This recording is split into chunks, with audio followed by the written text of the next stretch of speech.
آپ نے اکثر اپنی نانی دادی سے جنوں اور بھوتوں کی کہانیاں تو سنی ہی ہوں گی۔ آج میں بھی ایسی ایک خوفناک حویلی کی کہانی آپ کے لیے لے کر آئی ہوں۔ ایک گاؤں کے ایک کونے میں ایک گھنے جنگل کے پاس ایک پرانی حویلی تھی جسے لوگ بھوتیا حویلی کہتے تھے۔ کہا جاتا تھا کہ اس حویلی میں کسی روح کا بسیرا ہے۔ رات کے وقت حویلی سے عجیب عجیب سی آوازیں آتی تھیں جس کی وجہ سے گاؤں کے لوگ دن کے وقت بھی اس طرف جانے سے کتراتے تھے۔ روی بھی اسی گاؤں میں رہتا تھا اور وہ ایک بہادر لڑکا تھا۔ ایک دن اس نے اپنے دوستوں کے ساتھ شرط لگائی کہ وہ آج رات اس حویلی میں جائے گا اور لوگوں کی افواہوں کو جھوٹ ثابت کرے گا۔ اس کے دوستوں نے اسے بہت سمجھایا پر وہ نہ مانا۔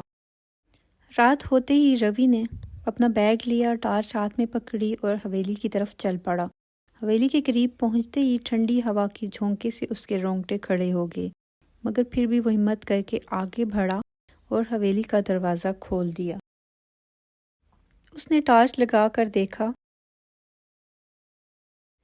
حویلی کی دیواریں مکڑی کی جالوں سے بھری ہوئی تھیں اور ایک عجیب سی وحشت تھی۔ اچانک روی کو ایک کمرے میں حرکت محسوس ہوئی۔ وہ ہمت کر کے اس کمرے میں داخل ہو گیا۔ کمرے کے اندر پرانے پلنگ پر سفید ساڑی میں ایک عورت بیٹھی تھی۔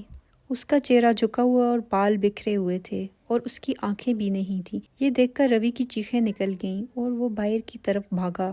اسے اپنے پیچھے اس عورت کی خوفناک ہنسی سنائی دی اور وہ بولی، تمہیں یہاں نہیں آنا چاہیے تھا۔ گاؤں واپس پہنچ کر اس نے اپنے دوستوں کو بتایا کہ وہ حویلی سچ میں بھوتیا ہے، کوئی بھی اس طرف نہ جائے۔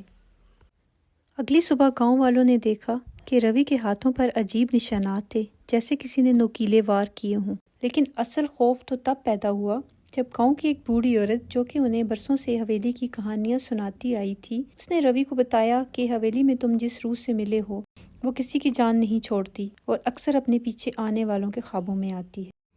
اس رات جب روی اپنے بستر پر سویا تو وہ سفید ساڑی میں لپٹی عورت اس کے سرانے آ بیٹھی۔ اس کے چہرے پر خوفناک مسکراہٹ تھی۔ اگلی صبح روی اپنے کمرے سے غائب تھا۔ کہتے ہیں کہ آج بھی رات ہوتے ہی روی کی چیخوں کی آوازیں حویلی کے در و دیوار میں سنائی دیتی ہیں۔